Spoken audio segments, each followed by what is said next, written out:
Hi friends, എല്ലാവർക്കും ചക്രവാണി ക്ലാസ്സസിലേക്ക് സ്വാഗതം. അപ്പോൾ നമ്മൾ ഇന്ന് പ്രധാനമായിട്ട് നോക്കാൻ പോകുന്നത് കഴിഞ്ഞ ക്ലാസ്സിൽ എല്ലാവരും പറഞ്ഞ ഒരു കാര്യമാണ്. നമ്മളെന്താണ് ഗാർഹിക പീഡന നിരോധന നിയമം ചർച്ച ചെയ്തെങ്കിലും ഏറ്റവും കൂടുതൽ ചർച്ച ചെയ്തത് ഏതിനെ കുറിച്ചാണ്? ഡൗറി പ്രൊഹിബിഷനെ കുറിച്ച്, സ്ത്രീധന നിരോധനത്തെ കുറിച്ചാണ് ചർച്ച ചെയ്യുന്നത്. അന്ന് ഞാനില്ലായിരുന്നു, നമ്മുടെ സാറാണ് ക്ലാസ് കണ്ടക്ട് ചെയ്തത്. ബാക്കി ഉള്ള എല്ലാവരും ഇവിടെ എപ്പോഴും ഇരിപ്പുണ്ട്. പക്ഷേ നമുക്ക് ആ ഒരു പ്രശ്നം ഒന്നും പരിഹരിക്കാം. കാരണം നമ്മൾ ആദ്യമേ നിങ്ങൾ ആലോചിക്കേണ്ട ഒരു പോയിന്റ്, നമുക്ക് സുപ്രധാന നിയമങ്ങൾ എന്ന് പറഞ്ഞ് പ്രധാനമായിട്ട് ഒരു 5-6 നിയമങ്ങൾ പഠിക്കാനുണ്ട്. 5 മാർക്കിന് സ്ഥിരമായിട്ട് ആ ഭാഗത്ത് നിന്ന് എന്തുവരെയും ചെയ്യും, ചോദ്യങ്ങൾ വരുന്നുണ്ട്. കൃത്യം 5 മാർക്ക് നിങ്ങൾ ഓർത്ത് വയ്ക്കുക. ഇനി ചിലപ്പോൾ സിലബസിൽ അത് മാറ്റം വരാനുള്ള സാധ്യതയും പറയുന്നുണ്ട്. നമുക്കത് പിന്നെ നോക്കാം. പക്ഷേ നമുക്ക് അതിനകത്ത് പറഞ്ഞിട്ടുള്ള കാര്യങ്ങൾ എന്തായാലും ചേഞ്ച് വരത്തില്ല. അത് അത്ര നമ്മൾ എന്തെങ്കിലും പഠിച്ചേ പറ്റുള്ളൂ. അപ്പോൾ അതിനകത്ത് നിങ്ങൾക്ക് പറഞ്ഞിരിക്കുന്നത് സ്ത്രീകളുടെ സംരക്ഷണം എന്നാണ്, അല്ലേ? സ്ത്രീകളുടെ സംരക്ഷണം എന്നാണ് പ്രധാനമായിട്ടും പറഞ്ഞിരിക്കുന്നത്. അപ്പോൾ സ്ത്രീകളുടെ സംരക്ഷണവുമായിട്ട് ബന്ധപ്പെട്ട് നമ്മൾ പഠിക്കേണ്ട ഒരു നിയമമാണ് ഏതെന്ന് പറയുന്നത് സ്ത്രീധന നിരോധന നിയമം. 1961 സ്ത്രീധന നിരോധന നിയമം എന്ന് പറയുന്നത്. അതിന്റെ കൂടെ നിങ്ങൾ പഠിക്കേണ്ട രണ്ടാമത്തെ നിയമമാണ് ഏതെന്ന് പറയുന്നത് ഗാർഹിക പീഡന നിരോധന നിയമം. ഏത് വർഷമാണ് വന്നത്? 2005-ലാണ് വന്നത്. പക്ഷെ നിലവിൽ വന്നത് എന്താണ്? 2006 ഒക്ടോബർ 26 അത് എന്ത് ചെയ്യുന്നു, ആ നിയമം നിലവിൽ വരുന്നു. അപ്പോൾ ശ്രദ്ധിക്കേണ്ട കേസ്, ഒന്നാമത്തെ കേസ് സ്ത്രീധന നിരോധന നിയമം. അപ്പോൾ അത് സ്ത്രീധനവുമായി ബന്ധപ്പെട്ട കാര്യങ്ങളാണ് കൂടുതൽ നമ്മൾ ചർച്ച ചെയ്യുന്നത്. പക്ഷേ ഗാർഹിക പീഡന നിരോധന നിയമത്തിനകത്ത് വീണ്ടും കുറച്ച് കാര്യങ്ങളുണ്ട്. പക്ഷെ നമ്മൾ അത്രയും ലെങ്തി ആയിട്ട് നിങ്ങൾക്ക് ഇത് അധികം പഠിക്കാനില്ല, കുറച്ച് കാര്യങ്ങളേ ഉള്ളൂ. ഒന്നാമത് നിങ്ങൾ ശ്രദ്ധിക്കേണ്ട, ആലോചിക്കേണ്ട ഒരു പോയിന്റ് എന്ന് വെച്ച് കഴിഞ്ഞാൽ ഗാർഹിക പീഡന നിരോധന നിയമപ്രകാരം നമ്മൾ പ്രധാനമായിട്ട് ഇത് ആലോചിക്കുന്ന ഒരു സംരക്ഷണത്തിന് വേണ്ടിയുള്ള നിയമമാണ്, അല്ലേ? സംരക്ഷണത്തിന് വേണ്ടിയുള്ള ഒരു നിയമമാണ്, സിവിൽ ലോ ആണ്. കറക്റ്റായിട്ടാണ് നോക്കുക. അതെന്താണ്? ഒരു സിവിൽ ലോ ആണ്. കാരണം ഇത് ക്രിമിനൽ നടപടികളല്ല ഇതിനകത്ത് വരുന്നത്. ഇതിനകത്ത് കൂടുതൽ സംരക്ഷണം, പ്രൊട്ടക്ഷൻ ഓർഡർ എന്ന ഒരു കൺസെപ്റ്റിലേക്കാണ് നമ്മൾ ഈ നിയമങ്ങൾ എന്ത് ചെയ്യുന്നത് പ്രധാനമായിട്ടും വരുന്നത്. ഏതാണ്? ഗാർഹിക പീഡന നിരോധന നിയമം. ഇനി നിങ്ങൾ അതേപോലെ ശ്രദ്ധിക്കണം മറ്റൊരു പോയിന്റും കൂടെ ഉണ്ട്. നിങ്ങൾ ഈ 2 നിയമം മാത്രം പഠിച്ചാൽ പോരാ. നിങ്ങൾ എന്ത് പഠിക്കണം? വനിതാ കമ്മീഷനെ കുറിച്ച് പഠിച്ചിരിക്കണം. അതിൻ്റെ കൂടെ സ്ത്രീകളുടെ സംരക്ഷണമായിട്ട് ബന്ധപ്പെട്ട IPC ഇന്ത്യൻ പീനൽ കോഡുകൾ നിങ്ങളൊന്ന് നോക്കിയിരിക്കണം. അത് നിങ്ങൾ LDC എന്ന് മാത്രം കരുതരുത്. നിങ്ങൾക്ക് ഏത് എക്സാം ആയാലും നിങ്ങൾക്ക് അത് ഉപയോഗമുള്ള ഒരു കാര്യമാണ്. ഓക്കെ ആണല്ലോ? എക്സാം അല്ലെങ്കിൽ പോലും റിയൽ ലൈഫിലായാലും നമുക്ക് എന്താണ് ആവശ്യമുള്ള കാര്യങ്ങളാണ്. അപ്പോൾ ഇത്രയും കാര്യങ്ങളും കൂടെ എന്ത് ചെയ്യുക, നോക്കുക. അപ്പോൾ ഇതിനെക്കുറിച്ചാണ് നമ്മൾ ഇന്ന് പ്രധാനമായിട്ടും ചർച്ച ചെയ്യാൻ പോകുന്നത്. അപ്പോൾ ആലോചിക്കേണ്ട കേസ്, നമ്മൾ ഇന്ന് ആദ്യം തുടങ്ങാൻ പോകുന്നത് ഗാർഹിക പീഡന നിരോധന നിയമം 2005. അതിനെക്കുറിച്ചാണ് നമ്മൾ ഇന്ന് എന്ത് ചെയ്യാൻ പോകുന്നത്, നോക്കാൻ പോകുന്നത്. അപ്പോൾ ഈ നിയമം നിലവിൽ വന്നത് എന്നാണ്? 2006. Okay, October. അപ്പോൾ പാസ്സാക്കിയത് നമ്മൾ ആലോചിക്കണം. പാസ്സാക്കിയ വർഷമൊക്കെ നമ്മൾ എപ്പോഴും പറയുന്നത്. ഓക്കെ ആണല്ലോ? അപ്പോൾ ഗാർഹിക പീഡന നിരോധന നിയമം 2005. അപ്പോൾ സെപ്റ്റംബർ 13. അപ്പൊ നോക്കുക, ആ നിയമം പറഞ്ഞ എങ്ങനെ? പ്രൊട്ടക്ഷൻ ഓഫ് വുമൺ എന്താണ്? From domestic violence act. Protection of woman from domestic violence act 2005. ഇങ്ങനെയാണ് നമ്മൾ പറഞ്ഞ നിയമം എപ്പോഴും പറയുന്നത്. ഈ നിയമത്തിൽ എന്താണ് നമ്മൾ പ്രധാനമായിട്ട് പറഞ്ഞിരിക്കുന്നത്? ഒരു വീട്ടില്, ഒരു കുടുംബത്തിനകത്ത് നടക്കുന്ന എന്താണ് ഏതെങ്കിലും തരത്തിലുള്ള അതിക്രമം അല്ലെങ്കിൽ ഹിംസ, ഏതെങ്കിലും തരത്തിലുള്ള അതിക്രമം അല്ലെങ്കിൽ ഹിംസയ്ക്ക് ഇരയാകുന്ന സ്ത്രീകളുടെ എന്താണ് ജീവനും സുരക്ഷയ്ക്കും വേണ്ടിയുള്ള നിയമമാണ് എന്ന് പറയുന്നത് ഗാർഹിക പീഡന നിരോധന നിയമം എന്ന് പറയുന്നത്. അപ്പോൾ നോക്കണം, ഒരു കുടുംബത്തിനകത്ത് സംഭവിക്കുന്ന ഏതെങ്കിലും തരത്തിലുള്ള എന്താണ് അതിക്രമം അല്ലെങ്കിൽ ഹിംസ അത് ഇരയാകുന്ന സ്ത്രീകൾക്ക്, അതിന് ഇരയാകുന്ന സ്ത്രീകൾക്കുള്ള എന്താണ് ജീവനും അതേപോലെ സുരക്ഷയ്ക്കും വേണ്ടിയുള്ള നിയമം. ജീവനും സുരക്ഷയ്ക്കും വേണ്ടിയുള്ള നിയമമാണ് നമ്മൾ ഏതെന്ന് പറയുന്നത് 2005 ഗാർഹിക പീഡന നിരോധന നിയമം എന്ന് പറയുന്നത്. ഓക്കെ ആണല്ലോ? ഇതിനകത്ത് ശ്രദ്ധിക്കേണ്ട കേസ്, ഇതിനകത്ത് വരുന്ന പീഡനങ്ങൾ ഓർത്തു വെച്ചോണം. എന്തൊക്കെയാണ് ഇതിനകത്ത് വരുന്ന പീഡനങ്ങൾ? ശാരീരികമാവാം, മാനസികമാകാം, ലൈംഗികമാകാം, വാചികമാകാം. അങ്ങനെയാണെങ്കിൽ ഇതൊക്കെ പറയുന്ന സെക്ഷൻ ഏതാണ് സെക്ഷൻ എന്ന് പറയുന്നത്? സെക്ഷൻ 3 ആണ്. ഈ പീഡനം എന്താണെന്ന് പറയുന്ന സെക്ഷൻ 3. അതിനകത്ത് തന്നെയാണ് ഏതൊക്കെ തരത്തിലുള്ള ഗാർഹിക പീഡനങ്ങളാണ് കൺസിഡർ ചെയ്യുന്നത്. പ്രധാനമായും 4 തരത്തിലാണുള്ളത്. എക്കണോമിക്കൽ ആകാം, ആൻഡ് വെർബൽ ആയിരിക്കാം, ഫിസിക്കൽ ആയിരിക്കാം, സെക്ഷൽ ആയിരിക്കാം. ഇങ്ങനെ 4 തരത്തിലുള്ള അബ്യൂസസ് ആണ് ഗാർഹിക പീഡനം എന്ന് പറയുന്നത്. സെക്ഷൻ 3 ഗാർഹിക പീഡനങ്ങളുണ്ട്. അങ്ങനെയാണെങ്കിൽ മൊത്തം എത്ര സെക്ഷൻ ഉണ്ട് നമ്മളെ ഗാർഹിക പീഡനത്തിൽ? 37 സെക്ഷൻ. എത്ര ചാപ്റ്റർ ആയിട്ട് തിരിച്ചിട്ടുണ്ട്? 5 ചാപ്റ്റർ. അപ്പൊ അതും കൂടെ ഓർത്ത് വെച്ചണം. മൊത്തം എത്ര? 5 ചാപ്റ്റർ ആയിട്ട് തിരിച്ചിട്ടുണ്ട്. 37 സെക്ഷനുമായിട്ടാണ് ഈ നിയമത്തെ എന്ത് ചെയ്തിരിക്കുന്നത്, തിരിച്ചിരിക്കുന്നത്. ഇതിൽ നമുക്ക് ശ്രദ്ധിക്കേണ്ട ഒരു പോയിന്റ്, നമ്മുടെ പരീക്ഷയ്ക്ക് ചോദിച്ചിട്ടുള്ള ഒരു കാര്യമാണ്. ഗാർഹിക പീഡന നിരോധന നിയമപ്രകാരം ഇതിന്റെ പ്രധാന ഉപഭോക്താക്കൾ ആരൊക്കെയാണ്? കൂടുതലും സ്ത്രീകളും കുട്ടികളുമാണ്. അതാണ് ഓർക്കേണ്ട പോയിന്റ്. ഗാർഹിക പീഡന നിരോധന നിയമപ്രകാരം ഇതിന്റെ പ്രധാന ഉപഭോക്താക്കൾ ചോദിച്ചാൽ ആരാണ്? സ്ത്രീകളും കുട്ടികളുമാണ്. ഓക്കെ ആണല്ലോ? അവിടെ ഒരു സെക്ഷനും കൂടെ ഉണ്ട്. കുട്ടി എന്ന് പറയുന്നത് ഏത് സെക്ഷനിലാണ്? 2B. അതിൽ വീണ്ടും ചോദ്യം ചോദിച്ചിട്ടുണ്ട്. ഗാർഹിക പീഡന നിരോധന നിയമപ്രകാരം എത്ര വയസ്സിന് താഴെയുള്ളവരെയാണ് കുട്ടികളായിട്ട് പരിഗണിക്കുന്നത്? 18 വയസ്സിന് താഴെയുള്ളവരെയാണ് കുട്ടികൾ. അതും ചോദിച്ച ചോദ്യമാണ്. അത് ഒരുപാട് പ്രാവശ്യം പണ്ട് തൊട്ടേ ചോദിക്കുന്ന ചോദ്യമാണ്. ഗാർഹിക പീഡന നിരോധന നിയമപ്രകാരം എത്ര വയസ്സിന് താഴെയുള്ളവരെയാണ് നമ്മൾ കുട്ടികളായിട്ട് പരിഗണിക്കുന്നത്? എത്ര വയസ്സാണ്? 18 വയസ്സിന് താഴെയുള്ളവരെയാണ് കുട്ടികൾ. 2 ബിയിലാണ്.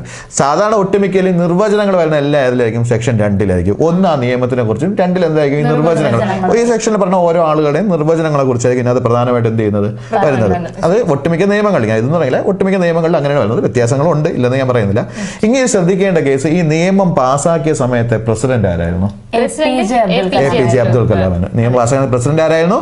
APJ അബ്ദുൽ കലാം ആയിരുന്നു. അതേപോലെ ആ സമയത്ത് പ്രധാനമന്ത്രി മൻമോഹൻ സിംഗ് ആരായിരുന്നു? മൻമോഹൻ സിംഗ് ആയിരുന്നു. ഓക്കെ, അപ്പൊ സമയം ആലോചിക്കുക. ആ സമയത്തെ പ്രസിഡന്റ് ആരായിരുന്നു? APJ അബ്ദുൽ കലാം. പ്രധാനമന്ത്രി ആരായിരുന്നു? മൻമോഹൻ സിംഗ് ആയിരുന്നു. ഓക്കെ ആണല്ലോ.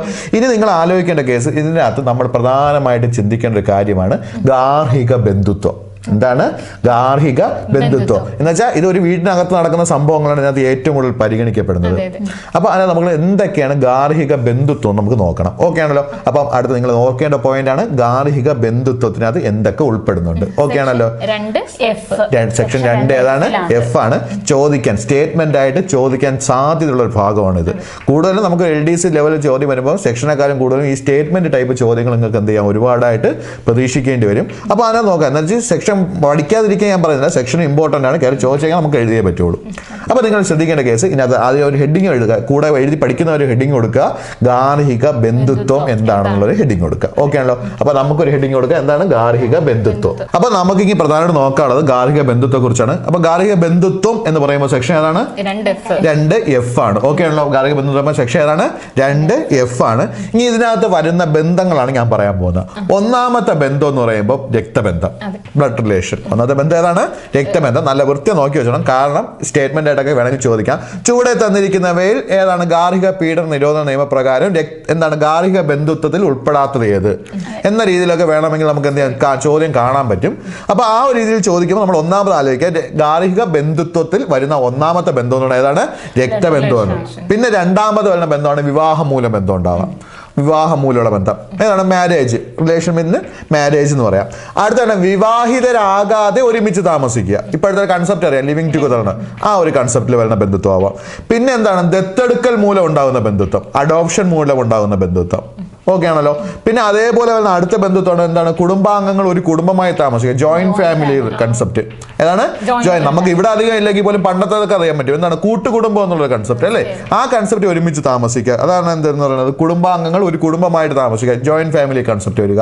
പിന്നെ എന്താണ്? ഏതെങ്കിലും കാലത്ത് ഒരുമിച്ച് താമസിച്ചിട്ടുണ്ടാകുന്ന ബന്ധം. ഈ ലിവിംഗ് ടുഗദർ തന്നെ പണ്ടുണ്ടായിരുന്നു, പക്ഷെ ഇപ്പോൾ ഒരുമിച്ചല്ല. എന്നാൽ പോലും ആ രീതിയിൽ വരുന്ന കംപ്ലൈന്റുകൾ നമ്മൾ എന്ത് ചെയ്യണം? ഈ ഗാർഹിക പീഡനം വഴി എന്ത് ചെയ്യേണ്ടി വരും? ഏറ്റെടുക്കേണ്ടി വരും. അവിടെ പറയാൻ പറ്റും, പക്ഷേ എന്നാൽ അങ്ങനെയല്ല. നമുക്ക് നമുക്ക് ഒരുമിച്ച് താമസിച്ചിരുന്നവരാണ്. ലിവിംഗ് ടുഗദർ എന്ന കൺസെപ്റ്റ് വരാൻ പറ്റൂല. ദമ്പതിമാരെ പോലെ അല്ലെങ്കിൽ ദമ്പതികളായിട്ട് താമസിക്കുക, അങ്ങനെയല്ല പറയുന്നത്. പക്ഷേ പണ്ട് ഒരുമിച്ച് താമസിക്കുക എങ്ങനെയാണോ ആവാം, ഏത് ബന്ധമായാലും കുഴപ്പമില്ല. പണ്ട് ഒരുമിച്ച് താമസിച്ചതാണ്, പക്ഷെ ഇപ്പൊ നിലവിൽ എന്തല്ല, ഒരുമിച്ചല്ല താമസിക്കുന്നത്. അതിന്റെ പേരും പറഞ്ഞ് ഇപ്പൊ എന്തിനു വരികയാണ്? കാര്യം വരികയാണെങ്കിൽ നമുക്ക് എന്ത് ചെയ്യാം? ഈ ഗാർഹിക പീഡനം വഴി നമുക്ക് എന്ത് ചെയ്യാം? കേസ് കൊടുക്കാം. ഞാൻ അത് പറഞ്ഞു, ഈ നിയമം തുടങ്ങിയ സമയത്ത് ഞാൻ പറഞ്ഞു ഇത് എന്താണ് കൂടുതൽ ഒരു പ്രൊട്ടക്ഷൻ ആണ്. അത് പറഞ്ഞപ്പോൾ എനിക്ക് പറയാനുള്ള ഒരു കാര്യം, കഴിഞ്ഞ വീഡിയോ എയറായ സമയത്ത് നമ്മൾ പറഞ്ഞായിരുന്നു ഇതില് കുറ്റക്കാരായിട്ട് വരുന്നത് ഭർത്താവും ഭർത്താവിന്റെ ബന്ധുക്കളുമാണെന്ന്. അപ്പോൾ കുറെ കുട്ടികൾ കമന്റ് ഇട്ടായിരുന്നു, അത് ഡൗറി പ്രൊഹിബിഷനിലല്ലേ ഭർത്താവും ഭർത്താവിന്റെ വീട്ടുകാരും കുറ്റക്കാരായി വരുന്നത്, ഡൊമസ്റ്റിക്കിലല്ലല്ലോ എന്ന്. ഇപ്പോൾ ഡൊമസ്റ്റിക് വയലൻസ് ആക്ടിൽ 2Fൽ കൃത്യമായിട്ട് എന്തൊക്കെയാണ് ബന്ധുത്വം എന്ന് പറയുന്നുണ്ട്. പക്ഷേ ഇത് കേസ് എടുക്കുന്നത് നമ്മൾ പറഞ്ഞു, ഇത് ഒരു ക്രിമിനൽ ആക്ട് അല്ല ഡൊമസ്റ്റിക് വയലൻസ്, ഇതൊരു സിവിൽ ആക്ട് ആണ്. ഇത് പ്രകാരം നമ്മൾ ക്രിമിനൽ കേസ് രജിസ്റ്റർ ചെയ്യുന്ന എന്തനുസരിച്ചാണ്? IPC 498A അനുസരിച്ചിട്ടാണ്. ആ ക്രിമിനൽ കേസ് രജിസ്റ്റർ ചെയ്യുമ്പോൾ IPC 498Aയിലാണ് എന്ത് പറയുന്നത്? അവിടെ കുറ്റക്കാരായിട്ട് വരുന്നത് ഭർത്താവും ഭർത്താവിന്റെ ബന്ധുക്കളും ആയിരിക്കും. അത് ഒന്ന് ക്ലിയർ ചെയ്യണമെന്നുണ്ടായിരുന്നു, ഞാനിപ്പോൾ പറഞ്ഞു. അപ്പോൾ ഞാൻ പറഞ്ഞ കേസ് ഇത്രയേ ഉള്ളൂ. നമ്മൾ ഇതിനകത്ത് എന്ന് പറയുമ്പോൾ കേസിലെടുക്കുന്നത് എന്താണ്? വേറെ IPC പ്രകാരം. ഇതിനകത്ത് എന്ന് പറഞ്ഞാൽ നമുക്ക് എന്താണ്? ഇതിനകത്ത് ഇര എന്ന് പറയുന്ന ഒരു പേരുണ്ട്. ഇരയെന്ന് നമുക്ക് ഒരിക്കലും ഈ ഡൊമസ്റ്റിക് വയലൻസ് ആക്ട് പ്രകാരം പറയത്തില്ല. അഗ്രീവ്ഡ് പേഴ്സൺ അല്ലെങ്കിൽ സംഘട കക്ഷി എന്നാണ് പറയുന്നത്. അവരെ കുറിച്ച് പ്രതിപാദിക്കുന്ന സെക്ഷൻ 2A ആണ്. അഗ്രീവ്ഡ് പേഴ്സൺ അല്ലെങ്കിൽ ഇരയായ വ്യക്തി, അത് സങ്കട കക്ഷി എന്ന് പറയും. ആരാണെന്ന് പറയുന്നത്.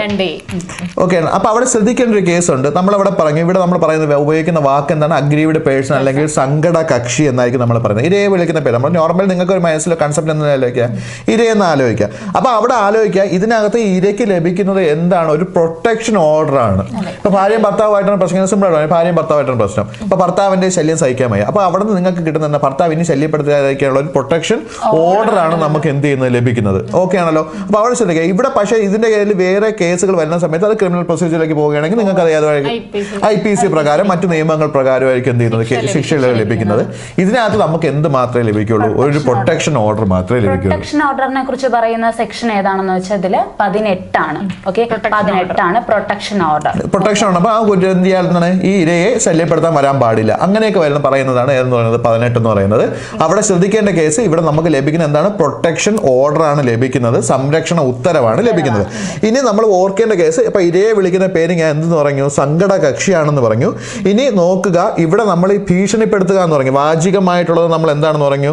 ഈ ഗാർഹിക പീഡന നിരോധന നിയമത്തിൽ വരും പറഞ്ഞു. അപ്പൊ ഈ വാചികം എന്ന് പറയുമ്പോൾ ഈ ഇരയെ നമ്മൾ എന്തൊക്കെ രീതിയിൽ ഭീഷണിപ്പെടുത്താൻ ചോദിച്ചു കഴിഞ്ഞാൽ, ഇരയുടെ ബന്ധുവിനെ അല്ലെങ്കിൽ സങ്കട കക്ഷിയുടെ ബന്ധുവിനെ ഭീഷണിപ്പെടുത്തിയാൽ ഏത് നിയമത്തിൽ ഉൾപ്പെടുത്താം?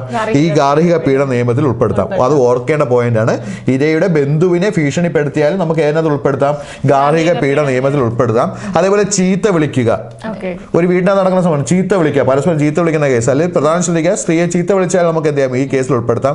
അതേപോലെ ഒട്ടുമിക്ക ഇപ്പൊ ഇവിടെ കേരളത്തിൽ അധികം പ്രോബ്ലം ഇല്ലെങ്കിൽ പോലും നോർത്ത് ഇന്ത്യയിലേക്ക് ഒരുപാട് നടക്കുന്ന കാര്യമാണ് ആൺകുഞ്ഞിനെ പ്രസവിക്കാതിരുന്നു കഴിഞ്ഞാൽ, ആൺകുഞ്ഞിനെ പ്രസവിക്കാതിരിക്കുന്ന അതിന് നമ്മൾ എന്ത് ചെയ്യുക? അപമാനിക്കുക, മാനസികമായിട്ട് അപമാനിക്കുക. അപ്പൊ അങ്ങനെ ആ വാക്കാൽ ഉപയോഗിക്കുന്ന അപമാനങ്ങൾ, ഈ കേസും നമുക്ക് ഏതിനകത്ത് ഉൾപ്പെടുത്താം? ഗാർഹിക പീഡന നിരോധന നിയമപ്രകാരം ഉൾപ്പെടുത്താം.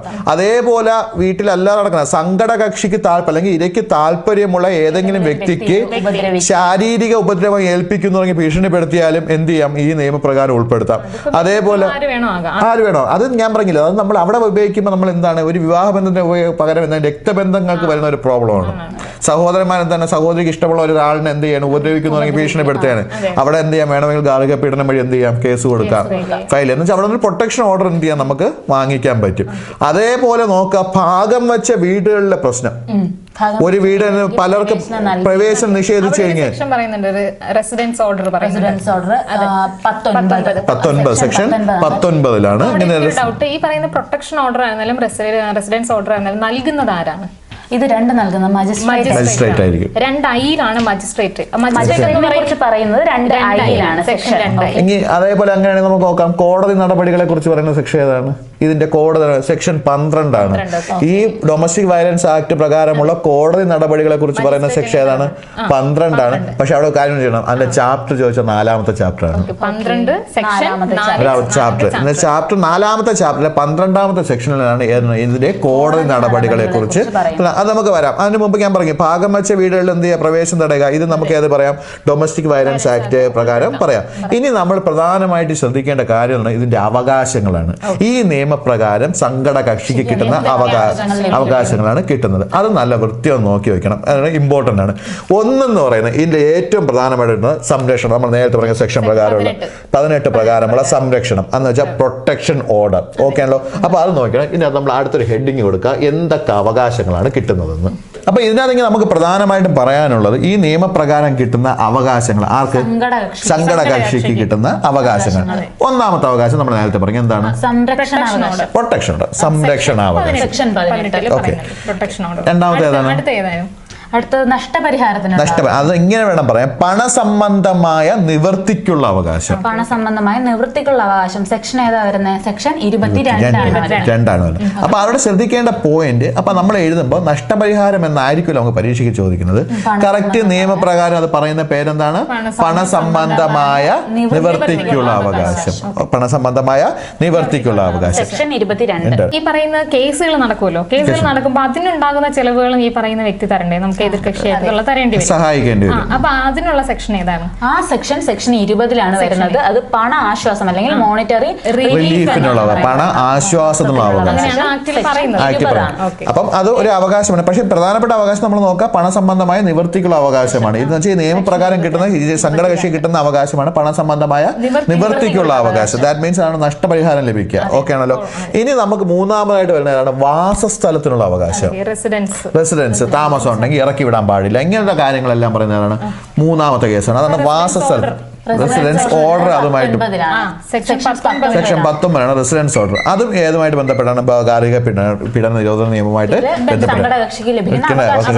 ഇനിയുണ്ട്. കുട്ടികളുണ്ടെങ്കിൽ കസ്റ്റഡി ഉത്തരവ്, സെക്ഷൻ 21 കസ്റ്റഡി ഉത്തരവ് എന്ന് പറയുന്നത്. ഓക്കെ ആണല്ലോ. കുട്ടികളുണ്ടെങ്കിൽ കുട്ടികളെ നമുക്ക് എന്താണ് കയ്യിൽ വയ്ക്കാനുള്ള, കസ്റ്റഡിയിൽ നമുക്ക് സൂക്ഷിച്ചെന്നല്ല, കസ്റ്റഡി നമുക്ക് കയ്യിൽ വയ്ക്കാം.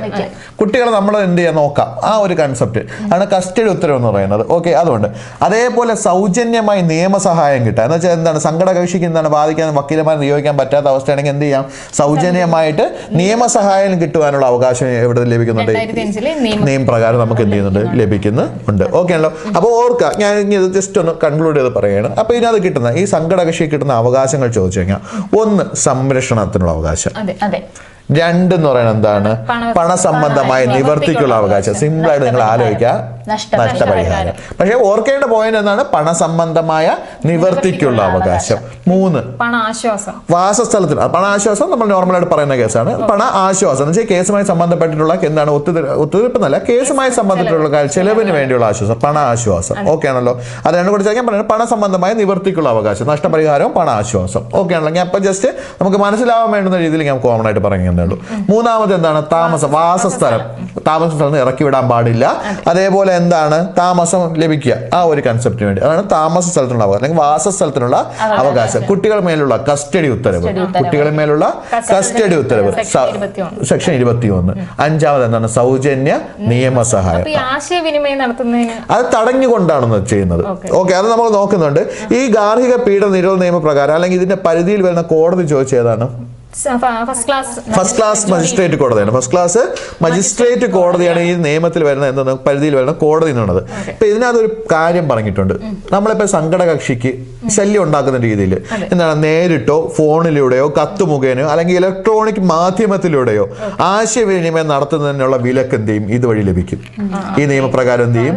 പ്രൊട്ടക്ഷൻ ആണ്. എന്ന് വെച്ചാൽ അതൊന്ന് പറഞ്ഞിട്ടുണ്ട്. എന്താണ് ആശയവിനിമയം നടത്തുന്നത്? ഇപ്പൊ എനിക്ക് അദ്ദേഹമായിട്ട് എന്ത് ചെയ്യണം? സംസാരിക്കേണ്ട കാര്യമില്ല, അല്ലെങ്കിൽ ഒരാളുമായിട്ട് എനിക്ക് സംസാരിക്കേണ്ട കാര്യമില്ല എങ്കിൽ അത് തടഞ്ഞുകൊണ്ടുള്ള ഒരു സംരക്ഷണം നമുക്ക് ഇതിന് ലഭിക്കും. അതിനകത്ത് പറഞ്ഞിരിക്കുന്നത് നേരിട്ടോ ഫോണിലൂടെയോ അല്ലെങ്കിൽ എന്താണ് കത്ത് മുഖേനയോ, ഇപ്പോഴാണെങ്കിൽ ഇലക്ട്രോണിക് ഇമെയിൽ ആവാം, വാട്സപ്പ് വഴി ആവാം, എന്ത് മേഖലയാവാം. ആണ് ഇലക്ട്രോണിക് മാധ്യമം എന്ന് പറയുന്നത്. ഇലക്ട്രോണിക് മാധ്യമത്തിലൂടെയുള്ള ആശയവിനിമയം എന്താണ്? തടഞ്ഞുകൊണ്ടുള്ള എന്ത് ലഭിക്കും? ഓർഡർ, ഉത്തരവ് നമുക്ക് എന്തെങ്കിലും ലഭിക്കും. ഇതേപോലെ ശ്രദ്ധിക്കുന്ന മറ്റൊരു കേസും ഉണ്ട്. ഇപ്പൊ സംഘടകക്ഷി ജോലി ചെയ്യുന്ന സ്ഥലം അല്ലെങ്കിൽ ആ താമസിക്കുന്ന സ്ഥലം, അധീനതയിലുള്ള സ്ഥലം, അവിടെ എന്ത് ചെയ്യും? ഇവർക്ക് പ്രവേശിക്കാൻ പാടില്ലാതെ എന്ന് വെച്ചാൽ എതിർകക്ഷിക്ക് പ്രവേശിക്കാൻ പാടില്ലാതെ എന്ത് ചെയ്യാം? പ്രൊട്ടക്ഷൻ ഓർഡർ നമുക്ക് എന്ത് ചെയ്യും? ഇതുവഴി ലഭിക്കുന്നുണ്ട്. ഓക്കെ ആണല്ലോ. അതൊന്നും ഓർത്തോണം. അപ്പൊ എന്താണ് പ്രധാനപ്പെട്ട സംഘടകക്ഷിയുടെ പ്രാധാന്യമുള്ള സ്ഥലത്ത് അല്ലെങ്കിൽ പുള്ളിയുടെ കയ്യിലുള്ള സ്ഥലത്ത്, സംഘടകക്ഷിയുടെ സ്ഥലത്ത് എന്ത് ചെയ്യാൻ പറ്റില്ല? പ്രതിക്ക് എന്ത് ചെയ്യാൻ പറ്റില്ല? എതിർകക്ഷിക്ക് എന്ത് ചെയ്യാൻ പറ്റത്തില്ല? പ്രവേശിക്കാനുള്ള തടയാനുള്ള ഉത്തരവ് ലഭിക്കും. അതേപോലെ എന്താണ് ജോലി സ്ഥലത്ത് എന്ത് ചെയ്യണം? സംഘടകക്ഷി ജോലി ചെയ്യുന്ന സ്ഥലത്ത് പ്രവേശിക്കാനുള്ള തടഞ്ഞുകൊണ്ടുള്ള ഉത്തരവുകൾ പ്രവർത്തിപ്പിക്കാം.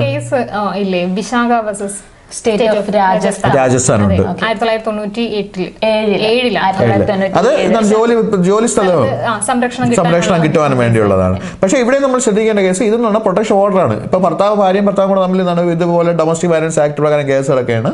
ഭർത്താവിന് ഭാര്യ ജോലി ചെയ്യുന്ന പ്രദേശ സ്ഥലത്തേക്ക് എന്ത് ചെയ്യാൻ പറ്റില്ല? കയറാതിരിക്കാനുള്ള വിലക്കിക്കൊണ്ടുള്ള എന്ത് ചെയ്യാം? നമുക്കൊരു ഉത്തരവ് പ്രൊട്ടക്ഷൻ ഓർഡർ എന്ത് ചെയ്യാൻ പറ്റും? ഇത് ഈ നിയമപ്രകാരം നമുക്ക് എന്ത് ചെയ്യാൻ പറ്റും? വാങ്ങിക്കാൻ പറ്റും. ഇനി നോക്കേണ്ട കേസ് എന്ന് പറയുന്നത് ഞാൻ ഈ സെക്ഷൻസ് ഒന്നുകൂടെ ഞാൻ ചോദിക്കുകയാണ്. ഈ ഗാർഹിക പീഡന നിരോധനത്തിന് ഗാർഹിക പീഡന നിർവചനം പറയുന്ന സെക്ഷൻ ഏതാണ്? സെക്ഷൻ 3 ആണ്. ചാപ്റ്ററും കൂടെ ഓർത്തിരിക്കണം. രണ്ടാമത്തെ ചാപ്റ്റർ സെക്ഷൻ 3 പറയുന്നത്. ഇനി ഇതിനകത്ത് ശ്രദ്ധിക്കേണ്ട ഒരു കാര്യമുണ്ട്. ഈ ഗാർഹിക പീഡന പ്രകാരം നമുക്ക് എന്താണ് നിരോധന നിയമപ്രകാരം ഈ സംഘടകക്ഷിക്ക് എന്ത് ചെയ്യാൻ പറ്റും? താമസിക്കാനുള്ള സൗകര്യങ്ങൾ കാണത്തില്ല. അപ്പൊ അവർക്ക് എന്ത് കൊടുക്കും? ഷെൽട്ടർ ഹോംസ് കൊടുക്കും. എന്താണ് സെക്ഷൻ 6 സെക്ഷൻ 6 ആണ്. ഓക്കെ ആണല്ലോ. അപ്പൊ ഷെൽട്ടർ ഹോംസിന്റെ അതിനകത്ത് ശ്രദ്ധിക്കണം, ഷെൽട്ടർ ഹോംസിനെ കുറിച്ച്, ഷെൽട്ടർ ഹോംസും അതിന്റെ കടമകളെയും കുറിച്ച് പറയുന്ന സെക്ഷനാണ് 6 എന്ന് പറയുന്നത്. ഓക്കെ ആണല്ലോ. അതും കൂടെ എന്ത് ചെയ്യുക, ഒന്ന് ഓർത്ത് വയ്ക്കുക. ഇനി നോക്കുക, ഇവർക്ക് എന്താണ് മെഡിക്കലായിട്ട് വൈദ്യസഹായങ്ങളാണ്. അപ്പൊ അതിന്റെ ഫെസിലിറ്റികളുടെ കടമകളെ കുറിച്ച്, മെഡിക്കൽ ഫെസിലിറ്റിയുടെ കടമകളെ കുറിച്ച് പറയുന്ന സെക്ഷൻ ഉണ്ട്. അത് ഏതാണ്? 7 വരും. അപ്പൊ അതാണ്, അതും കൂടെ ഒന്ന് ഓർത്ത് വെക്കണം. അപ്പൊ മെഡിക്കൽ ഫെസിലിറ്റികളെ കുറിച്ച് പറയുന്ന സെക്ഷൻ ചോദിച്ചു കഴിഞ്ഞാൽ ഏതാണ്? അവരുടെ കടമകളെ കുറിച്ച് പറയുന്ന ഏതാണ്? സെക്ഷൻ 7. അപ്പൊ ഒരു 3 സെക്ഷൻ ഞാൻ പറയാണ്, ഒന്ന് ആലോചിക്കുക. ഏതൊക്കെയാണ്? ഗാർഹിക പീഡനം നിർവചനം 3 ചാപ്റ്റർ ഏതാണ്? 2. ഇനി ഓർക്കുക, ഇതിനകത്ത് പ്രധാനമായിട്ട് വരുന്നതാണ് ഷെൽട്ടർ ഹോംസിന്റെ കടമ. ഏതാണ്? സെക്ഷൻ 6. സെക്ഷൻ 7. ഇനിയാണ് നമ്മൾ പ്രധാനമായിട്ട് പരീക്ഷയ്ക്ക് കഴിഞ്ഞ ഈ അടുത്തിടയ്ക്കുള്ള പരീക്ഷയ്ക്ക് ചോദിച്ച കേസ്, പ്രൊട്ടക്ഷൻ ഓഫീസറുടെ നിയമനം. സെക്ഷൻ 8 ചാപ്റ്റർ ചോദിച്ചു കഴിഞ്ഞാൽ 3. ഓക്കെ, 3ാമത്തെ ചാപ്റ്ററിലെ സെക്ഷൻ 8 പ്രകാരമാണ് പ്രൊട്ടക്ഷൻ ഓഫീസറുടെ നിയമനം. ഓക്കെ ആണല്ലോ. ഇനി എല്ലാ ജില്ലകളിലും പ്രൊട്ടക്ഷൻ ഓഫീസർ വേണം എന്ന് പറയുന്നത് 8.1 അതായത് സംസ്ഥാന ഗവൺമെന്റ് ഉത്തരവാണ്, സംസ്ഥാന ഗവൺമെന്റിന്റെ ചുമതലയാണത്. എല്ലാ ജില്ലകളിലും, സ്റ്റേറ്റ് ഗവൺമെന്റ് എല്ലാ ജില്ലകളിലും പ്രൊട്ടക്ഷൻ ഓഫീസർ നിയമിച്ചിരിക്കണം.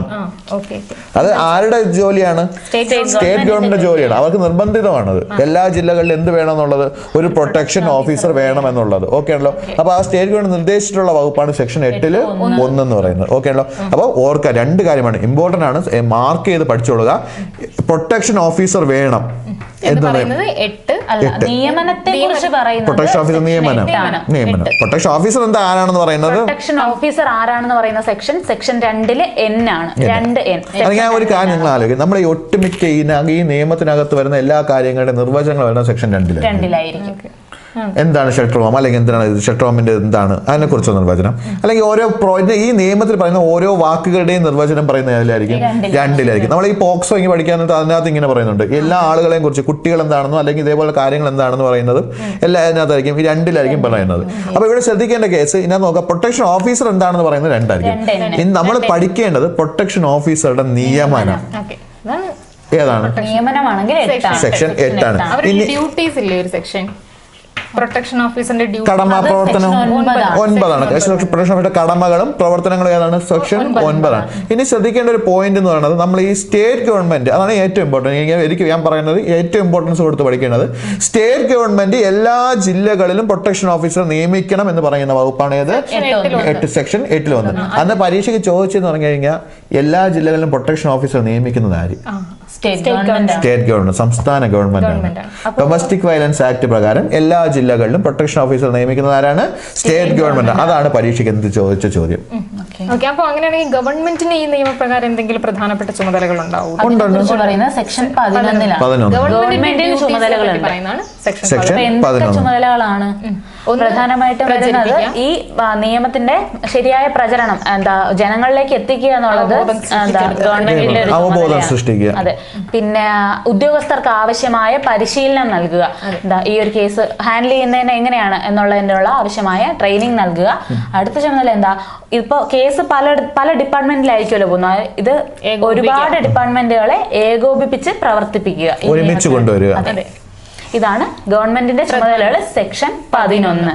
അപ്പൊ അത് പറഞ്ഞപ്പോഴാണ് ഈ ഒരു കാര്യം ചോദിച്ചാൽ, നമ്മളെ പ്രൊട്ടക്ഷൻ ഓഫീസർ സ്ത്രീ ആയിരിക്കണം, കഴിവതും സ്ത്രീ ആയിരിക്കണം എന്ന് പറയുന്നത് 2. അതൊന്ന് ഓർത്ത് വെച്ചോളാം. ഓക്കെ. അപ്പോൾ അത് നോക്കേണ്ട കേസ് ഞാൻ പറഞ്ഞു, ഈ പ്രൊട്ടക്ഷൻ ഓഫീസറുടെ കാര്യം നമ്മൾ ഏറ്റവും കൂടുതൽ ഇമ്പോർട്ടൻസ് കൊടുക്കേണ്ടത്. അപ്പോൾ ഒരു പ്രൊട്ടക്ഷൻ ഓഫീസർ വേണം, അല്ലെങ്കിൽ പ്രൊട്ടക്ഷൻ ഓഫീസറുടെ നിയമനം എന്ന് പറയുന്ന സെക്ഷൻ ഏതാണ്? 8. എല്ലാ ജില്ലകളിലും പ്രൊട്ടക്ഷൻ ഓഫീസറെ നിയമിക്കണം, സംസ്ഥാന സർക്കാരിന്റെ ഉത്തരവാണ്, അല്ലെങ്കിൽ സംസ്ഥാന സർക്കാരിന് കൊടുത്തിരിക്കുന്ന ചുമതലയാണെന്ന് പറഞ്ഞിരിക്കുന്ന വകുപ്പ് ഏതാണ്? 8 1. ഓക്കെ ആണല്ലോ. ഇനി നോക്കട, ഇനി പറഞ്ഞിരിക്കുന്നതാണ് കഴിവതും സ്ത്രീകളായിരിക്കണം. എന്നുവെച്ചാൽ സ്ത്രീകൾ നിർബന്ധമല്ല, പക്ഷെ പറ്റുമെങ്കിൽ എന്താക്കുക, കഴിവതും സ്ത്രീകളാക്കുക. അത് പറഞ്ഞിരിക്കുന്നത് ഏതാണ്? 8 2. ഇനി പ്രൊട്ടക്ഷൻ ഓഫീസറുടെ കടമകളും പ്രവർത്തനങ്ങളും പറഞ്ഞേക്കുന്നത് ഏതാണ്? സെക്ഷൻ 9. അത്രയും ഇമ്പോർട്ടൻ്റ് ആണ്. കാരണം ഈ പ്രൊട്ടക്ഷൻ ഓഫീസറുമായിട്ട് ബന്ധപ്പെട്ട് ആൾറെഡി ചോദിച്ചു കഴിഞ്ഞു. അത്രയും നല്ല വൃത്തി നോക്കുക. അല്ല, ചോദിച്ച ചോദ്യം ഇതാണ്, ഞാൻ പറഞ്ഞില്ലേ, ചോദിച്ച ചോദ്യം ഇതാണ്, എന്താണ് എല്ലാ ജില്ലകളിലും പ്രൊട്ടക്ഷൻ ഓഫീസർക്ക് വേണം എന്നുള്ളത് ആരുടെ ചുമതല, അല്ലെങ്കിൽ എല്ലാ ജില്ലകളിലും പ്രൊട്ടക്ഷൻ ഓഫീസറെ നിയമിക്കാനുള്ള ഉത്തരവ് ആരാണ് കൊടുക്കുന്നത്? സംസ്ഥാന ഗവൺമെന്റ് ആണ് കൊടുക്കുന്നത്. ഓക്കെ ആണല്ലോ. ഓക്കെ. അപ്പൊ നമുക്ക് ഇനി അവസാനം ഇനി വേറെ വലുതായിട്ടൊന്നുമില്ല. എങ്കിൽ നമുക്ക് നോക്കാനുള്ള അതിനകത്ത് പ്രധാനപ്പെട്ട അടുത്ത കാര്യമാണ് കോടതി നടപടികളെ കുറിച്ചാണ്. എന്തിനെ കുറിച്ചാണ്? കോടതി നടപടികളെ കുറിച്ചാണ്. ഏതാണ് സെക്ഷൻ? സെക്ഷൻ 12 ആണ്. ചാപ്റ്റർ 4. നാലാമത്തെ ചാപ്റ്ററിൽ 12ാമത്തെ സെക്ഷനിലാണ് നമ്മൾ എന്തിനെ കുറിച്ച് പറയുന്നത്? കോടതി നടപടി. ഇപ്പൊ ശ്രദ്ധിച്ചോണം, ഈ ചാപ്റ്റർ നമ്മളിങ്ങനെ ഓരോന്ന് പറയണമെങ്കിലും സെക്ഷൻ 1 തൊട്ട് ഇങ്ങനെ പൊയ്ക്കൊണ്ട് തന്നെ ഇരിക്കും. ഇതിന്റെ ഇടയ്ക്ക് ഓരോ ഭാഗം നമ്മൾ ഓരോ ചാപ്റ്റർ ആയിട്ട് പറയുന്നേ ഉള്ളൂ. അതുകൊണ്ട് ഞാൻ ചാപ്റ്റർ ഇങ്ങനെ ഓരോന്ന് എടുത്ത് പറഞ്ഞത്. അപ്പൊ നോക്കുക, കോടതി നടപടികളെ കുറിച്ച് പറഞ്ഞിരിക്കുന്ന ചാപ്റ്റർ വെച്ച് ഏതാണ്? 4ാമത്തെ ചാപ്റ്റർ ആണ്. സെക്ഷൻ ഏതാണ്? 12ാമത്തെ, വകുപ്പ് 12 ആണ്. ഓക്കെ ആണല്ലോ. ഇനി ഞാൻ ചോദിക്കുന്നതാണ്, നമ്മൾ ഈ കോടതി നടപടികളെ കുറിച്ച് പറയുന്നു. കേസ് ഫയൽ ചെയ്ത് കഴിഞ്ഞാൽ, അതായത് ജഡ്ജിയുടെ മുമ്പിൽ കേസ് എത്തിക്കഴിഞ്ഞാൽ എത്ര ദിവസത്തിനുള്ളിൽ ആദ്യ വിചാരണ നടക്കണം? 3 ദിവസത്തിനുള്ളിൽ വിചാരണ ആദ്യം നടക്കണം. ഓക്കെ ആണല്ലോ. അപ്പൊ നോക്കണം, ജഡ്ജിയുടെ കയ്യിൽ കേസ് എത്തി എന്ന് വെച്ചാൽ കോടതിയിൽ കേസ് ഫയൽ ചെയ്ത് കഴിഞ്ഞാൽ, അതായത് ജഡ്ജിയുടെ മുമ്പാണ് ഫയൽ ചെയ്യണത്. അപ്പൊ ജഡ്ജി നോക്കിയിട്ട് പറഞ്ഞാൽ ആ കേസ് ഫയൽ ചെയ്യുക അല്ലെങ്കിൽ എടുത്ത് കളയുക, അങ്ങനെയുള്ള രീതിയിൽ പറയുകയാണെങ്കിൽ ഈ കേസ് ഫയൽ ചെയ്ത് കഴിഞ്ഞാൽ 3 ദിവസത്തിനുള്ളിൽ ആദ്യം. ഇമ്പോർട്ടന്റ് ആണ്, നിങ്ങൾ അണ്ടർലൈൻ ചെയ്ത് പഠിക്കേണ്ട പോയിന്റ് ആണ്. കേസ് ഫയൽ ചെയ്ത് കഴിഞ്ഞാൽ എത്ര ദിവസത്തിനുള്ളിൽ ആദ്യ വിചാരണ ഉൾപ്പെടുത്താം. അല്ലെങ്കിൽ നേരിട്ട് വേണമെങ്കിൽ ചോദിക്കാം. നല്ലൊരു ചോദ്യമല്ലേ? കോടതിയിലേക്ക് എന്താണ് കേസ് ഫയൽ? ഗാർഹിക പീഡന നിരോധന നിയമപ്രകാരം കോടതിയിൽ കേസ് ഫയൽ ചെയ്ത് കഴിഞ്ഞാൽ എത്ര ദിവസത്തിനുള്ളിൽ ആദ്യ വിചാരണ നടത്തിയിരിക്കണം? എത്രയാണ്? 3 ദിവസത്തിനുള്ളിൽ ആദ്യ വിചാരണ. ഓക്കെ ആണല്ലോ. ഇനി എത്ര ദിവസത്തിനുള്ളിൽ കേസ് തീർപ്പാക്കണം? അത്രേ ഉള്ളൂ. 60 ആദ്യ വിചാരണ നടന്ന് 60 ദിവസത്തിനുള്ളിൽ എന്ത് ചെയ്യണം? കേസ് തീർപ്പാക്കിയിരിക്കണം. ഓക്കെ ആണല്ലോ. ഇത് 2 പോയിന്റ് നോക്കി വെക്കണം. എന്താണ് നോക്കേണ്ട പോയിന്റ്? ആദ്യം കോടതിയിൽ കേസ് ഫയലായി കഴിഞ്ഞാൽ 3 ദിവസത്തിനുള്ളിൽ ആദ്യ വിചാരണ നടന്നിരിക്കണം. ആദ്യ വിചാരണ നടന്ന് 60 ദിവസത്തിനകം കേസ് ക്ലോസ് ചെയ്തിരിക്കണം, തീർപ്പാക്കിയിരിക്കണം. ഇനി ശ്രദ്ധിക്കേണ്ട പോയിന്റ് ചോദിച്ചു കഴിഞ്ഞാൽ, ഇതിൽ പ്രധാനമായിട്ട് ശ്രദ്ധിക്കേണ്ട കേസാണ്. ഇതിനകത്ത് ചെയ്യുന്ന കാര്യങ്ങൾ. ഈ കോടതി കേസ് ഉണ്ടല്ലോ, ഒന്ന് നിർബന്ധിത ഗുണദോഷത്തിന് വിടും. നമുക്ക് സിമ്പിൾ ആയിട്ട് കൗൺസിലിങ്ങിന് വിടാം. സെക്ഷൻ 14. സെക്ഷൻ 14. അപ്പൊ കൗൺസിലിങ്ങിന് വിടുന്ന സെക്ഷൻ ഏതാണ്? 14. നമ്മൾ ഈ ശ്രദ്ധിച്ചോണം, ചില വാക്കുകൾ കറക്റ്റ് പ്രോപ്പർ മലയാളം വന്നു കഴിഞ്ഞാൽ ഭയങ്കര പാടായിരിക്കും. അതായിരിക്കും വേണ്ടത്. കാരണം നമ്മളെ മലയാളത്തിൽ വരുന്ന വാക്ക്, ഇനി ഒരു കേസ് ഞാൻ പറയാം. നമ്മൾ ഈ സാധാരണ ഈ സുപ്രധാന നിയമങ്ങളല്ല, കേരളത്തിന്റെ ഈ ഭരണ സംവിധാനം പഠിക്കാനത്ത് ഒരു വാക്ക് ഉപയോഗിക്കും, മെമ്പർ സെക്രട്ടറി എന്നുള്ള വാക്ക്. ഈ ദുരന്ത നിവാരണ അതോറിറ്റിയിലൊക്കെ ഒരു മെമ്പർ സെക്രട്ടറി എന്നൊരു പോസ്റ്റ് വരും. അതിന്റെ മലയാളം എന്താണ്? അംഗവും കാര്യക്കാരനും. കാരണം ഈ നോർമലി മന്ത്രിമാർ വരുന്ന ഒരു സെക്ഷൻ വകുപ്പിൽ എന്താണ് വരുന്നത്? ഇത് ഒരാളിനെ കാണുക, മെമ്പർ സെക്രട്ടറി പോലെ. എന്ന് വെച്ചാൽ നമ്മളൊരു ബ്യൂറോക്രാറ്റ് ആണ്. അത് ബ്യൂറോക്രാറ്റ് നമ്മുടെ ഉദ്യോഗസ്ഥ വൃന്ദത്തിൽ വരുന്ന ഒരാളിനാണ് മെമ്പർ സെക്രട്ടറി എന്ന് പോസ്റ്റ് കൊടുക്കുന്നത്. കാരണം ആ കാര്യങ്ങളെല്ലാം നോക്കി നടത്താനുമുള്ള ഒരാളാണ് മെമ്പർ സെക്രട്ടറി. എന്നൊക്കെ മീറ്റിംഗ് കൂടും, ആ മീറ്റിംഗിൽ എന്തൊക്കെ ചർച്ച ചെയ്തു അതിന്റെ കാര്യങ്ങളെല്ലാം എഴുതുന്ന ആളുടെ പോസ്റ്റാണ് എന്ന് പറയുന്നത് മെമ്പർ സെക്രട്ടറി എന്ന് പറഞ്ഞ ഒരു പോസ്റ്റ്. ഓക്കെ, അത് നല്ല വൃത്തി നോക്കണം. അതിന്റെ മലയാളം എന്തെന്ന് പറയുന്നത് അംഗവും കാര്യക്കാരനും. ഇനി വേറൊരു കാര്യം ഇവിടെ, ഈ കേന്ദ്രത്തിൽ നമ്മൾ ഈ ഒരു വകുപ്പ് വരുമ്പോൾ നമ്മൾ പ്രത്യേകിച്ച് നീതി ആയോഗ് ഇങ്ങനെയൊക്കെ വരുമ്പോൾ ഈ മെമ്പർ സെക്രട്ടറിക്ക് പകരം അവിടെ വരുന്ന പോസ്റ്റ് ഏതാണ് അറിയാമോ? ആ പോസ്റ്റ് വരുന്ന CEO, ചീഫ് എക്സിക്യൂട്ടീവ് ഓഫീസർ. ഈ അംഗവും കാര്യക്കാരൻ തന്നെയാണ്, പക്ഷെ ആ കൺസെപ്റ്റ് വരുന്നത്. പക്ഷെ ആ പോസ്റ്റ് അവിടെ ഉപയോഗിക്കുന്ന വേർഡ് എന്താണ്? CEO എന്നാണ്. ഇവിടെ നമ്മൾ മെമ്പർ സെക്രട്ടറി എന്ന് യൂസ് ചെയ്യുന്നു, അവിടെ വരുമ്പോൾ നമ്മൾ എന്തെന്ന് യൂസ് ചെയ്യും? ചീഫ് എക്സിക്യൂട്ടീവ്, CEO എന്ന ഒരു പോസ്റ്റാണ് ഉപയോഗിക്കുന്നത്. കാരണം ആ പോസ്റ്റ് ആലോചിക്കുക, അതെല്ലാം ഗവൺമെന്റ് സ്റ്റാഫുകളാണ് ആ നിയമത്തിൽ ആ ഒരു പോസ്റ്റിലേക്ക് എന്ത് ചെയ്യുന്നത് കൂടുതലായിട്ടും നിയമിക്കുന്നത്. ബാക്കിയുള്ളതൊക്കെ താൽക്കാലികമാണ്. അവർ പീരീഡ് കഴിയുമ്പോൾ അവരെന്ത് ചെയ്യും? പോവും. ബാക്കി സ്ഥിര ക്ഷണിതാക്കളായാലും ശരി, അങ്ങനെയുള്ള എന്തായാലും ശരി, അവരൊരു ടൈം പീരീഡ് കഴിയുമ്പോൾ അവർ എന്ത് ചെയ്യണം? അത് പോവുകയാണ്. പക്ഷെ ഈ ഒരു സ്റ്റാഫ് എന്ന് പറയുന്നത് എന്താണ്? നമ്മുടെ ഒരു ഉദ്യോഗസ്ഥ വൃന്ദത്തിൽ നിന്ന് വരുന്നതാണ്. അപ്പൊ അതേപോലെ നമ്മൾ ആലോചിക്കേണ്ട ഒരു കേസാണ് ഇതേപോലെ നിർബന്ധിത ഗുണദോഷത്തിന് വിടുക, വിടാം. അപ്പൊ അതൊന്ന് ആലോചിക്കാം. അതെന്താ നമ്മൾ സിമ്പിൾ ആയിട്ട് എന്താണ്? കൗൺസിലിങ്ങിന് സെക്ഷൻ 14 ആണ്. ഇനി രണ്ടാമത് ശ്രദ്ധിക്കണം, കോടതി രണ്ടാമതാണ് സംരക്ഷണ ഉത്തരവ് പുറപ്പെടുവിക്കും. Protection order section 18. എന്റെ ചോദ്യം ഇതാണ്, സംരക്ഷണ ഉത്തരവിന്റെ കാലാവധി 2 വർഷം. ഓർത്ത് വയ്ക്കുന്നു, 2 വർഷമാണ് ഇതിന്റെ കാലാവധി എന്ന്. ഓക്കെ ആണല്ലോ. അത് നല്ല വൃത്തി ഓർത്ത് വയ്ക്കും, നല്ല ക്ലിയർ ചെയ്ത് ഓർത്ത് വയ്ക്കുക. സംരക്ഷണ ഉത്തരവ് എന്ന് പറയുമ്പോൾ എത്ര വർഷമാണ് കാലാവധി? 2 വർഷമാണ് കാലാവധി. ഇനി നോക്കുക, ഇതുകൊണ്ട് നമുക്ക് എന്തൊക്കെ? ഒന്ന്, പ്രതിയെ വിലക്ക് നമുക്ക് എന്ത് ചെയ്യാം? ഇടക്കാല ഉത്തരവ് പുറപ്പെടുവിക്കാം. പ്രതിയെ വിലക്കിട്ട് എന്ത് ചെയ്യാം? ഇടക്കാല ഉത്തരവ് പുറപ്പെടുവിക്കാം. 23 എക്സ് പാർട്ടി ഉത്തരവും ഇടക്കാല ഉത്തരവും മജിസ്ട്രേറ്റ് പുറപ്പെടുവിക്കുന്നത് സെക്ഷൻ 23 പ്രകാരം. അപ്പം ഇടക്കാല ഉത്തരവ് നോക്കി വെക്കണം. സെക്ഷൻ എന്താണ്? 23 ആണ്. അതേപോലെ സമാധാന ഉടമ്പടിയും തയ്യാറാക്കാം. അതെല്ലാം ഇതിനകത്ത് തന്നെ പറയാം, സമാധാന ഉടമ്പടിയും തയ്യാറാക്കാം. ഓക്കെ ആണല്ലോ. ഇനി ശ്രദ്ധിക്കേണ്ടത്, നമ്മൾ നേരെ അവസാനത്തിലേക്ക് കടക്കാൻ പോവുകയാണ്. ഇനി ശ്രദ്ധിക്കേണ്ടത് അപ്പം നമ്മുടെ ഈ കോടതി ഏതാണെന്ന് പറഞ്ഞു. ഏത് കോടതിയിലാണ് ഈ കേസുകൾ പരിഗണിക്കുന്നത്? ആദ്യം ഫസ്റ്റ് ക്ലാസ് മജിസ്ട്രേറ്റ് കോടതി. ഫസ്റ്റ് ക്ലാസ് മജിസ്ട്രേറ്റ് കോടതിയിലാണ് ഇത് ഫസ്റ്റ് പരിഗണിക്കുന്നത്. ഓക്കെ ആണല്ലോ. കേസ് വിധി വന്നു, എത്ര ദിവസത്തിനുള്ളിൽ അപ്പീൽ കൊടുക്കണം? 30 ദിവസം. ആദ്യം അപ്പീൽ കൊടുക്കേണ്ട ആക്കാണ് സെഷൻസ് കോടതിക്കാണ്. അപ്പം കോടതിയുടെ സ്ട്രക്ചർ ഒന്ന് നോക്കി വെക്കണം. ആ കോടതിയുടെ സ്ട്രക്ചർ മാത്രമായിട്ട് ഒന്ന് നോക്കി വെക്കുക. ആ സ്ട്രക്ചർ പറയുമ്പോൾ ആദ്യം നമ്മൾ ഈ കേസ് കൊടുക്കുന്ന കോടതി ഏതാണ്? ജുഡീഷ്യൽ ഫസ്റ്റ് ക്ലാസ് മജിസ്ട്രേറ്റ് കോടതി. ഇങ്ങനെ ജുഡീഷ്യൽ ഫസ്റ്റ് ക്ലാസ് മജിസ്ട്രേറ്റ് കോടതി. അപ്പൊ ഫസ്റ്റ് കോടതി ഏതാണ്? ഫസ്റ്റ് ക്ലാസ് മജിസ്ട്രേറ്റ് കോടതി. ഓക്കെ ആണല്ലോ. രണ്ടാമതായിട്ട് അവിടെ നിന്ന് 30 ദിവസത്തിനുള്ളിൽ അപ്പീൽ പോകണം. സെക്ഷൻ ഏതാണ്? 29. എന്റെ ചോദ്യം, അത് ഏത് കോടതിയിലോട്ടാണ് ഫസ്റ്റ് അപ്പീൽ പോകുന്നത്? സെഷൻസ് കോടതി. എവിടെയാണ് പോകുന്നത്? സെഷൻസ് കോടതിയിലാണ് പോകുന്നത്. അത് കഴിഞ്ഞാൽ അവിടെ നിന്ന് വീണ്ടും നേരെ അടുത്ത് പോകണ്ട. അപ്പൊ അവിടുത്തെ വിധി എനിക്ക് അല്ലെങ്കിൽ നമ്മളൊക്കെ അനുയോജ്യമല്ല. അവിടെ നേരെ നമുക്ക് അങ്ങോട്ടേക്ക് പോവാം, ഹൈക്കോടതിയിലേക്ക് പോവാം. അവിടെ നേരെ അങ്ങോട്ടേക്ക് പോവാം, ഹൈക്കോടതിയിലേക്ക് പോവാം. അവിടെയും കിട്ടില്ല, ശരിയായില്ല, സ്വാഭാവികമായിട്ട് എവിടെയും പോവാം, സുപ്രീം കോടതി പോവാം. ആ കോടതിയുടെ സ്ട്രക്ചർ ഒന്ന് നല്ല വൃത്തിയായി ആലോചിക്കുക. ഞാൻ കോടതിയുടെ നടപടികൾ മാത്രം ഒന്ന് പറയുകയാണ്. ജഡ്ജിന്റെ മുമ്പേ കേസെത്തി, കേസ് ഫയൽ ചെയ്ത് കഴിഞ്ഞാൽ 3 ദിവസത്തിനുള്ളിൽ ആദ്യ വിചാരണ. 3 ദിവസത്തിനുള്ളിൽ എത്രയാണ്? ആദ്യ വിചാരണ. ആദ്യ വിചാരണ നടന്നാൽ 60 ദിവസത്തിനുള്ളിൽ തീർപ്പ് കൽപ്പിക്കും.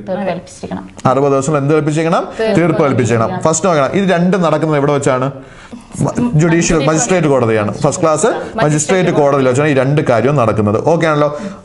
കോടതിയിൽ കേസ് ഫയൽ ചെയ്ത് കഴിഞ്ഞാൽ 3 ദിവസത്തിനുള്ളിൽ എന്താണ്? ആദ്യ വിചാരണ.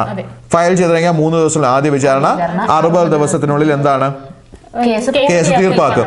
ഓക്കെ ആണല്ലോ. പിന്നെ ഉത്തരവാദിത്തം ഞാൻ പറയല്ല, കേസ് തീർപ്പാക്കുക. കേസ് തീർപ്പാക്കി കഴിഞ്ഞാൽ 30 ദിവസത്തിനുള്ളിൽ ഫസ്റ്റ് അപ്പീൽ കൊടുക്കാം. സെക്ഷൻ 29 പ്രകാരം അപ്പീൽ കൊടുക്കാം. ഏത് കോടതിയിലാണ് കൊടുക്കുന്നത് അപ്പീല്? സെഷൻസ് കോടതിയിലാണ് കൊടുക്കുന്നത്. അപ്പോൾ ഫസ്റ്റ് ക്ലാസ് കോടതി കഴിഞ്ഞു, അത് കഴിഞ്ഞാൽ അപ്പീൽ എവിടെ പോകും? സെഷൻസ് കോടതി പോകും. സെഷൻസ് കോടതിയിൽ നിന്ന് പിന്നെ ഇവിടെ കൊടുക്കാൻ വേണമെങ്കിൽ അവിടെ ഹൈക്കോടതി പോവാം. ഹൈക്കോടതിയിൽ നിന്ന് പിന്നെ ഇവിടെ കൊടുക്കാം, സുപ്രീം കോടതി. ഇത്രയാണ് ഇതിന്റെ എന്താണ് കോർട്ടിന്റെ സ്ട്രക്ചർ കൊണ്ട് നമ്മൾ ഉദ്ദേശിക്കുന്നത്. ഓക്കെ ആണല്ലോ. അപ്പൊ ഇത്രയാണ് നമ്മൾ ഗാർഹിക പീഡന നിരോധന നിയമപ്രകാരം പ്രധാനമായിട്ട് എന്ത് ചെയ്തിട്ടുള്ള കാര്യങ്ങൾ ഇവിടെ ചർച്ച ചെയ്തിട്ടുള്ള കാര്യം. ഒരു കാര്യം ശ്രദ്ധിക്കണം, കഴിഞ്ഞ ക്ലാസ്സിൽ പഠിപ്പിച്ച സ്ത്രീധന നിരോധന നിയമമാണെങ്കിൽ പോലും നമുക്കത് പഠിക്കേണ്ട കാര്യങ്ങൾ തന്നെയാണ്. ഇത് രണ്ടും കൂടെ ചേർത്ത് പഠിച്ചു കഴിഞ്ഞാൽ മാത്രമേ നമുക്ക് എന്ത് ചെയ്യാൻ പറ്റുള്ളൂ, അതിനുള്ള മാർക്കുകൾ എന്ത് ചെയ്യാൻ പറ്റുള്ളൂ, സ്കോർ ചെയ്യാൻ പറ്റത്തുള്ളൂ. അപ്പോൾ എന്ത് ചെയ്യുക, നല്ല വൃത്തി ഒന്ന് എന്ത് ചെയ്യുക, ക്ലിയർ ചെയ്ത് നോക്കുക. ഏകദേശം നമ്മൾ എന്താണ് ഗാർഹിക പീഡന നിരോധന നിയമപ്രകാരം ഉള്ള ഒട്ടുമിക്ക കാര്യങ്ങളും പറഞ്ഞതാണ് നമ്മുടെ വിശ്വാസം, അല്ലേ? ഏകദേശമുള്ള എല്ലാ കാര്യങ്ങളും സെക്ഷൻസ് അടക്കം നമ്മൾ പറഞ്ഞിട്ടുണ്ട്. അപ്പോൾ എല്ലാവരും നല്ല വൃത്തിയെ ക്ലിയർ ചെയ്ത് നോക്കുക. അതിനകത്ത് പ്രധാനമായിട്ടും നമുക്ക് എടുത്തു പറയുന്നത് ഗവൺമെന്റിന്റെ ചുമതലകൾ, കോടതികളുടെ കടമകൾ, അതുപോലെ സങ്കട കക്ഷിക്ക് കിട്ടുന്ന അവകാശങ്ങൾ, ഇതൊക്കെ പ്രധാനമായിട്ടും ഒന്ന് നോട്ട് ചെയ്ത് പോകുക. കാരണം സ്റ്റേറ്റ്മെന്റിൽ ഉൾപ്പെടുത്താനുള്ള ചാൻസ് കൂടുതലായിരിക്കും. ഓക്കെ ആണല്ലോ. അപ്പോൾ എല്ലാവർക്കും നല്ലൊരു ദിവസം ആശംസിക്കുന്നു.